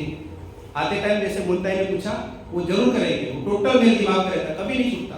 लिखित है ना मेरे पास, मेरे सुपीक दिमाग में का नहीं है कि मेरे दिमाग में ये आ जाता है, बाद में आ जाता है, फिर बाद में बोलता फिर याद. ऐसा नहीं. लिखित है, लिखित 100 बका 1 लिखा. ये लिखित रहने की वजह से ये करना है, ऐसा है. और फिर बाद में बचा अगर लिखित अगर मान लो चला जाता है तो फिर बाद में तो राइटिंग एक्सरसाइज में है. लोग बोलते हैं साहब हमारा पेन ड्राइव मध्ये देऊन द्या, तुम्हारे ब्लूप्रिंट दे दो, बोलते तुम्हारे क्या प्लान है. अरे मेरे कुछ प्लान नहीं है, बाबा साहब के टोटल जैसे कि वैसे प्लान है. टोटल जो प्लान है, प्लान से जो शुभम बोलता है ना, टोटल बाबा साहब के प्लान है. टोटल उसके ऊपर मेरी टोटल श्रद्धा है. इसलिए शब्द मेरे रहेंगे लेकिन काम टोटल बाबा साहब का रहता है. तो साथियों हम थोड़ा सा आगे जाते हैं. तो ह्यूमन ट्रैफिकिंग, सर्वहारा, बच्चे बूढ़े बीमार, इन सब के लिए सारे के सारे प्रोविजन है. कभी कभी मैं सोचता हूं कि SC/ST OBC, महिला, लेबर और इन सब लोगों के लिए प्रोविजन है. सारा ब्राह्मणों के लिए प्रोविजन कुछ है क्या बाबा साहब? है ना, जरा प्लीज आगे. इतना ज्यादा हैरान परेशान किया बाबा साहेब होय ना 15 ऑक्टोबर को भाषण द्यायच्या वेळेस. माझ्या जुन्या मनुष्य मात्राच्या उत्कर्षाला हानिकारक असणाऱ्या आणि मनुष्य मात्राला असमान मतीश मानणाऱ्या, ऐसा जब शब्द आया तो थोड़ी टाइम के लिए बाबा साहब को शब्द आता ना कंठ दाटून आला ऐसा वगैरह. कितने हैरान परेशान करके रख दिया था, कितने ज्यादा रोड़े बाबा साहब के काम में अड़ा के रखे थे. लेकिन जब संविधान की बारी लिखने की बारी आई तो खाली यूनिफॉर्म सिविल कोड में खाली एक लाइन लिख सके बाबा साहब. कितना ज्यादा विरोध था मुसलमानों का एंड हिंदू का यूनिफॉर्म सिविल कोड के बारे में. लैंग्वेज के बारे में सबसे ज्यादा विरोध है. लैंग्वेज कौन सी रहना चाहिए भाषा, आज भी मामला डिसाइड नहीं हुआ. भारत की देश की लैंग्वेज इंग्लिश या हिंदी, अभी भी हिंदी बोलते हैं. इसलिए वो बात के ऊपर अंत्योदय क्या क्या क्या जो आ रहा ना वो इसकी वजह से आ रहा है. षड्यंत्र देखो, सबसे ज्यादा न डिसाइडेड होने वाला प्रोग्राम वो लैंग्वेज का रहा. और दूसरा रहा यूनिफॉर्म सिविल कोड के बारे में. मुसलमान भी एंड हिंदू भी. ये मनुष्य ने लिखा कि बाबा साहब की बातों से हम लोग सहमत थे, लेकिन मुसलमानों को हम लोग नाराज नहीं कर सकते थे.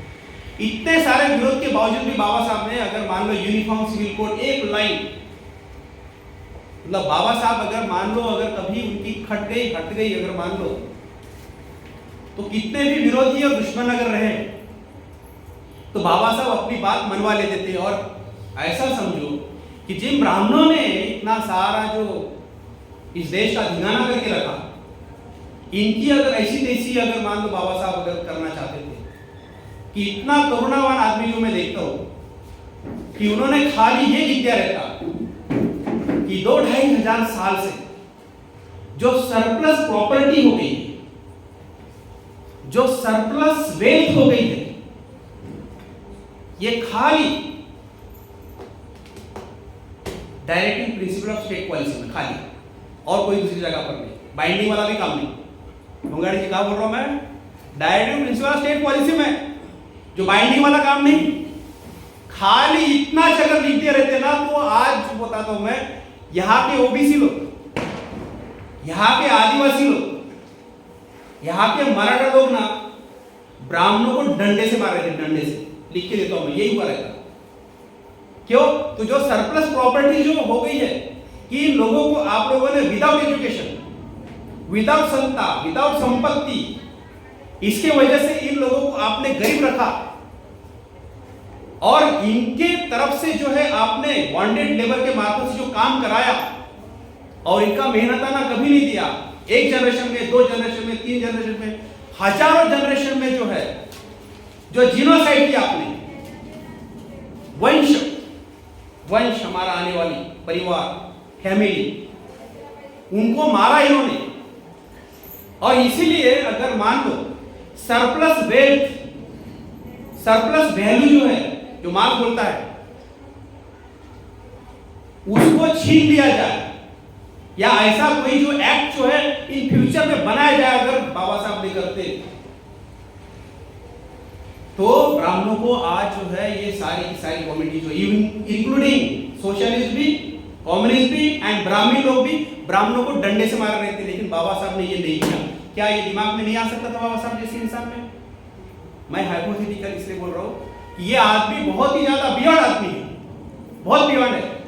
इसलिए ये आदमी जो है SC ST OBC, religious minority, Anglo Indian, बच्चे बूढ़े बीमार, लेबर, रास्ते पर चलने वाली जो पागल महिला जो है, विकलांग, जेल का बंदी, इन लोगों के अलावा जो है ये आदमी, इन्होंने ब्राह्मणों के लिए भी प्रोविजन करके रखा कि भैया आर्टिकल 25 के अनुसार अपने धर्म का प्रचार प्रसार उच्चारण तू कर सकता। सिर्फ कंडीशन क्या? हेल्थ का कोई प्रॉब्लम नहीं होना चाहिए, मोरालिटी का कोई नहीं, एंड सोशल स्ट्रक्चर का डैमेज नहीं होना चाहिए। 3 कंडीशन है खाली। हेल्थ के बारे में आप धर्म का प्रचार कर सकते हैं, लेकिन हेल्थ किसी की बिगड़ना नहीं चाहिए, मोरालिटी बिगड़ना नहीं चाहिए, एंड सोशल स्ट्रक्चर, ह्यूमनिज्म ये बिगड़ना चाहिए। आर्टिकल 25 में देखिए उसको त्याला संपूर्ण मुभा आहे, म्हणून तो ब्राह्मण जो आहे स्मशान घाटामध्ये बोर्ड लावते, आमच्याकडे पुजारी मिळेल तो जन्माकडून करू शकतो, तो लग्नाच्या करू शकतो, एक बोर्ड नहीं रहता, दूसरा भी रहता, तीसरा भी रहता। अब स्मशान घाट में भी कंपटीशन और फ्लैट के गेट के ऊपर तो रहता है। अभी हम लोग जो सोच रहे हैं, भिक्खू लोग जो है हमारे समाज कैसे पूरे बन गए, अब बोर्ड बनाना जरूरी है। एक इनका, एक तुमच्या, 2-4 लोकांच्या बोर्ड बनवून देतो मी तुम्हाला, एकदम टोटल लग्न लावायचे, पण पुरे इतकी नाही करायची। पैसे दिले तर ठीक, नाही दिले तर ठीक, परंतु लोक देऊन देतात। दानाचे महत्व तर सांगायचे। तो साथियों, तो सरप्लस प्रॉपर्टी बिल, ये सब मामले हैं, लेकिन बाबा साहब ने जो है ना, कि बाबा संविधान का जो मसूदा जो है, ये आपको जो मसूदा लगता बड़ा लोकल, इसका ड्राफ्ट लगता बड़ा लोकल, लेकिन ये बनते बनते जो है ना, ये वर्ल्ड वाइड का मसूदा बन गया। ये बनते बनते ये वर्ल्ड वाइड का मसूदा बन गया।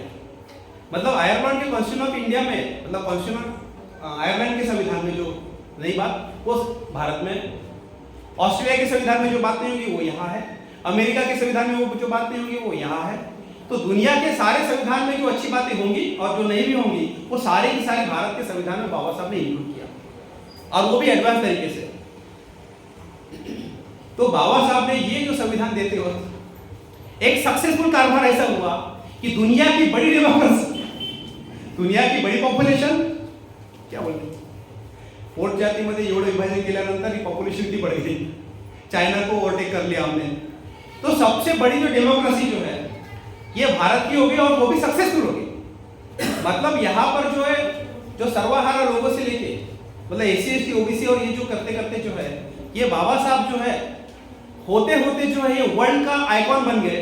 मतलब सारी दुनिया को जो है डेमोक्रेसी रियल में डेमोक्रेसी, अदरवाइज दुनिया में डेमोक्रेसी की जो फॉर्म है वो कुछ और ही है, लोकांनी लोकांचे लोकांसाठी, for the people of the people by Baba Saheb, गलत है।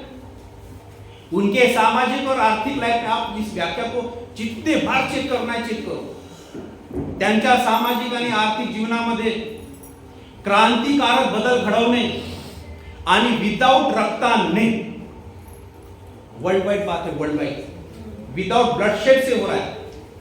कितना ब्लडशेड होना, नक्सलिज्म का प्रॉब्लम होने के बावजूद भी नक्सलिज्म का प्रॉब्लम इस देश में नहीं है, ऐसा समझो। आतंकवाद का प्रॉब्लम रहती हुए भी आतंकवाद का प्रॉब्लम ही नहीं है।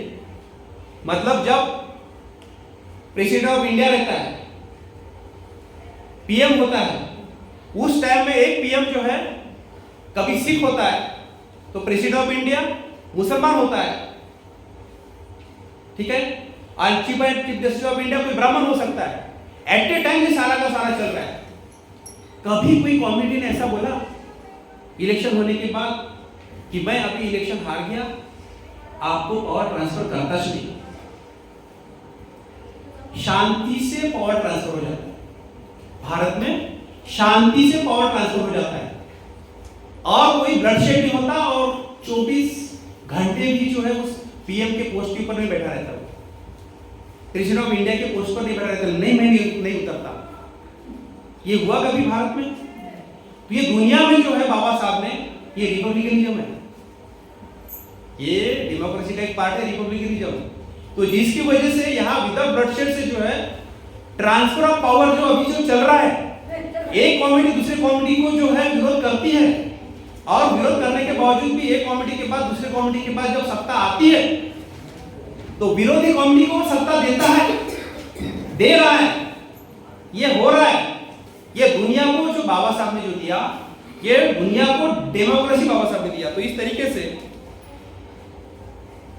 बाबा साहब का ये जो कारभार जो है ये वर्ल्ड लेवल का हो गया और इसको जब जोड़ दिया बुद्धिज्म का, तो फिर बुद्धिज्म भी जो दिया है ये वर्ल्ड लेवल का बुद्धिज्म दिया, ये फिर लोकल लेवल का कारभार नहीं है। क्या बोल रहा हूं मैं?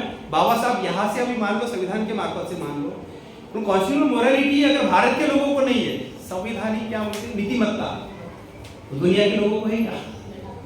दुनिया के लोगों को जो है लॉ में वो सेट होना चाहिए, भारत के लिए। बेवकूफ है यूनाइटेड नेशन ऑर्गेनाइजेशन के लोग, बाबा साहब की बातें अभी भी उनको समझ में नहीं आ रही, इसलिए उनको भी जो है कल चल के रिपब्लिकन के मामले में, ये भारत का मामला नहीं रिपब्लिकन का, रिपब्लिकनवादी लोगों को जो है पूरे दुनिया को बाबा साहब का रिपब्लिकनिज्म क्या चीज है, बाबा साहब की डेमोक्रेसी क्या चीज है, कॉन्स्टिट्यूशनल मोरालिटी, संविधान के बारे में उसकी नीतिमत्ता क्या चीज है, ये भारत के लोगों को नहीं पूरी दुनिया के लोगों को समझाना पड़ेगा। कौन बताएगा? बताओ। रिपब्लिकन के लोग, इन्होंने रिपब्लिकन का मामला खाली भारत के पुरता नहीं है, इसलिए तैयारी भी वैसी जम के करनी पड़ेगी, है वो इनबिल्ट ऑलरेडी है। तो साथियों,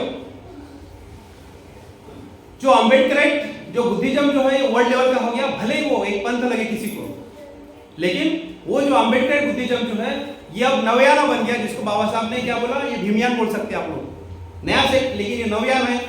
और यही जब पुराना वाला जो बहुत एडवांस था, ये बुद्धयान है रियल में। तो इस तरीके से फॉरेन अफेयर पॉलिसी के बारे में बाबा साहब के जो विचार इतने जबरदस्त, इतने फैंटास्टिक है, उसके बारे में मैं एक्सप्लेन नहीं करता हूँ।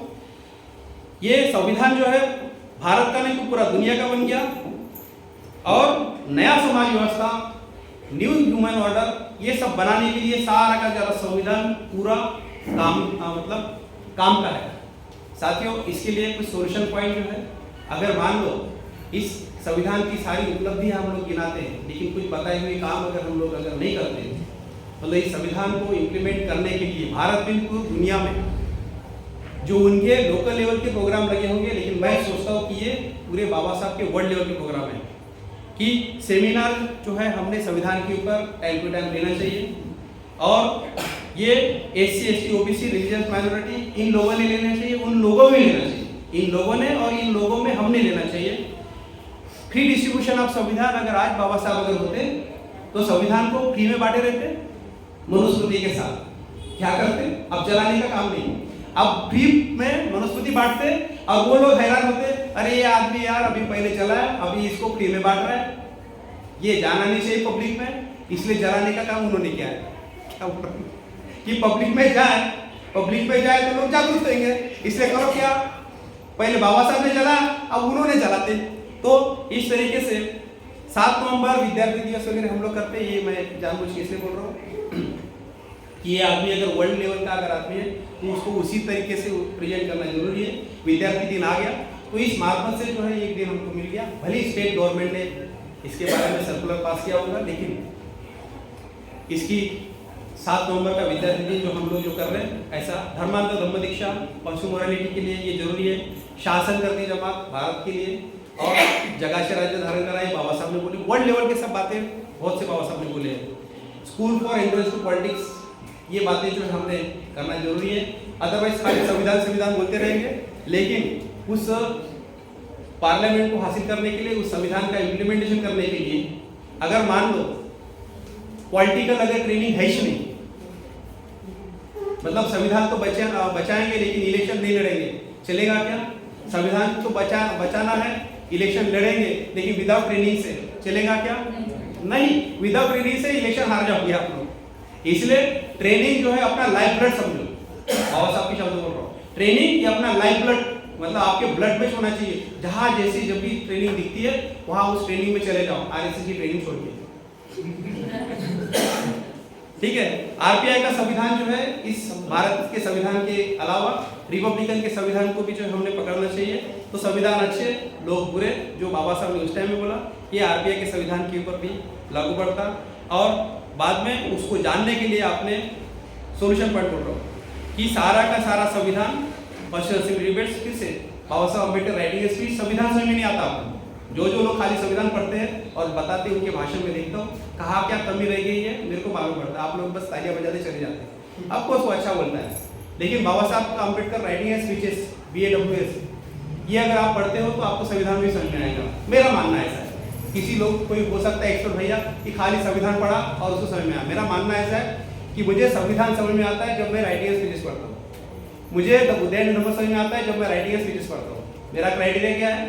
बुद्ध एंड धम्म समझने के लिए मुझे राइटिंग स्पीचेस पढ़ना पड़ता है, मुझे संविधान समझने के लिए राइटिंग स्पीचेस पढ़ना पड़ता है, और राइटिंग स्पीचेस समझने के लिए मुझे जीवन चरित्र समझना पड़ता है। मेरे क्राइटेरिया जरा अलग है।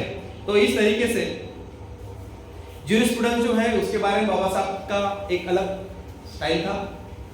ये मास्टर है आपने ज्यूरिस्प्रूडेंस के बारे में, न्याय शास्त्र के बारे में, बुढ़ापे में, मतलब इस उम्र में क्या मेमोरी की जबरदस्त। तो उसके बारे में अगर हम लोग अच्छे से स्टडी करते हैं तो ज्यूरिस्प्रूडेंस के कुछ बुक्स मिलते हैं। वो लॉ नहीं है लेकिन खाली ज्यूरिस्प्रूडेंस, बराबर है। होंगाड़ी जी जो है वो आर्टिकल 39 के अनुसार जो गरीब लोग और जो भी है उनके लिए फ्री का जो है वो प्रोवाइड करते हैं। तो बेटा तो एडवोकेट है, पैसा कमाता है, लेकिन इनका पैसा कमाने का गणित नहीं है। गवर्नमेंट से अपॉइंटेड है, बराबर है ना। तो इस तरीके से आर्टिकल 39 जो बोला कि फ्री लीगल एड या उसके मार्फत उसको एक जो है आर्थिक मामले की वजह से किसी को न्याय न मिले, ऐसा उसको वंचित नहीं किया जा सकता। यह आर्टिकल 39 है। तो 39 के अंतर्गत जो है तो फ्री गिफ्ट ऑफ संविधान बता दिया मैंने। कमेंट्री ऑन कॉन्स्टिट्यूशन, संविधान के ऊपर जो भी कमेंट्री बन रही है ये बाहर के लोगों से आ रही है, आम्बेडकरेट लोगों की तरफ से कमेंट्री नहीं आ रही है। मैं क्या कह रहा हूँ, हमारे खाली ऐसे प्रोग्राम आ रहे हैं लेकिन कमेंट्रीज जो है ये हम दूसरे लोगों की पढ़ते हैं। तो कमेंट्री जो है संविधान के ऊपर होना चाहिए, कमेंट्री मनुस्मृति के बारे में और कंपैरेटिव स्टडी जो है दोनों के बारे में हम लोगों ने बतानी चाहिए। तो इसके अलावा इस संविधान को इस भारत देश में अच्छे से एक्सेप्ट करेंगे अगर आप सोसाइटी का जो इंस्टीट्यूशनलाइजेशन कर लेते हो, सोसाइटी के स्कूले कॉलेजेस और ये सब जब अगर कर लेते, बाबा साहब ने नहीं छोड़ा होगा। इसलिए मैं हमेशा एक बात बोलते रहता हूँ कि बाबा साहब का सारा कारोबार ऑल अंडर वन रूफ था, ऑल अंडर वन रूफ हमारे मार्फत से होने वाला है। तो इसके बाद मैं खाली इतना बोलूँगा कि जो बाबा साहब का दिया हुआ एक संविधान, इसके अलावा Republican SAT and Buddhist society of India का जो संविधान है ये भी बाबा साहब ने लिखा है। इसके बारे में हमने बहुत ज़्यादा तवज्जो देने की जरूरत है। 26 नवंबर के साथ 26 जनवरी और 15 अगस्त इसको भी हमने कुछ सालों के बाद मनाने की जरूरत है। 26 नवंबर इसी के ऊपर हमने अटकना नहीं चाहिए। तो इस तरीके से सर्वहारा लोगों के लिए बाबा साहब ने किए गए जो प्रोविजन है, तो इन ओबीसी लोगों को अगर मान लो जोड़ना है, इन एसटी लोगों को अगर जोड़ना है तो संविधान का ये जो दिन है जोड़ने के लिए बड़ा अच्छा दिन है। तो जब भी हम लोग आयोजन करें तो इन ओबीसी लोगों को जो है साथ में लेके उन्हीं के एरिया में हम लोगों ने अगर कार्यक्रम अगर आयोजित करते हैं, सारा का सारा खर्चा हमने करना चाहिए, उनका नहीं। सारा मैन पावर ये सब भाषण वो दे अपने लोगों को, वो संविधान समझाए। ऐसे बहुत से लोग हैं जो बाबा साहब को ओबीसी मानते हैं, एसटी मानते हैं और इवन मुस्लिम और ओबीसी मानते हैं, लेकिन खाली बचते उनको इतना बताओ कि भैया कुछ भी कर, तेरे एरिया में खाली तेरे पंडाल में जो उपस्थित रहने वाले 5-10 ही लोग रह के चलेगा, लेकिन आयोजन तेरे से एरिया में होना चाहिए। एक छोटी सी बात बता दो 2 मिनट की। अशोक सरस्वती ने बताया हुआ किस्सा बहुत बार मैंने रिपीट किया कि अशोक सरस्वती को उस टाइम में करीब 1,500 मिलता था कीर्तन करने का। तो एक ज्ञानेश्वर रक्षक गुरुदेव सेवा मंडल का आदमी टुकड़ो जी महाराज के बारे में प्रवचन देना है, कई बार बताया मैंने, तो उसके बारे में वो 10,000 रुपया उसको देने का वायदा किया और 10,000 रुपये देने का वायदा किया। जब 1,500 रुपये मिलते थे उस टाइम, अगर इन्होंने 10,000 सुने होंगे जी, अशोक सरस्वती 10,000 सुने तो 1500 तक बहुत होते 10,000। तो इन्होंने क्या किया कि सारे के सारे बुक्स लाए, लिटरेचर लाए एंड टुकड़े जी महाराज के बारे में तो नॉलेज था और पढ़ रहे हैं।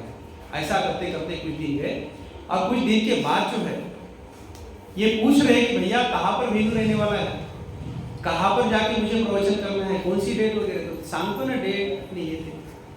ऐसा करके फोन खाली पर बात हुई और 1 महीने के बाद उस आदमी ने जो ठिकाने वेन्यू जो बताया वो वेन्यू था जरीपटका भीम चौक। कहाँ पर? आदमी हमारा बुद्धिस्ट, भाषण किसके बारे में देगा? टुकड़ो जी महाराज के बारे में। लोग कौन से रहेंगे? तुम्हारे। बाबा साहब की हाइट कहाँ पर और टुकड़ो जी, लेकिन वो जो लोग हैं वो चाहते हैं कि उनका जो भी सोकॉल्ड महापुरुष है वो तुम्हारे में जाए। अभी तो वैसे उस आदमी ने वैसा कुछ तो भी कारोबार किया, हमारे लोगों को तो ऐसा है कि बिहार में टुकड़ो जी महाराज भी और भी कुछ लाने के ऐसे चलते, इधर नहीं है भैया, है क्या अच्छा है, कुछ है। तो साथियों, इस तरीके से जो ये जो विषय है, ये विषय बेसिकली SC ST OBC अल्पसंख्यक रिलीजियस माइनॉरिटी, इन लोगों में हम लोग अगर कितना बढ़िया कितना अच्छा कि उन लोगों में अगर हम लोग अगर अगले साल से अगर आयोजित करते हैं तो ये शायद 2025 के बाद जो है आपको देखने को मिलेगा।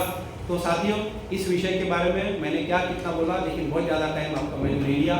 मैं इतना ही बोलता हूँ, यही पर रुकता हूँ। जय हिंद, जय भारत।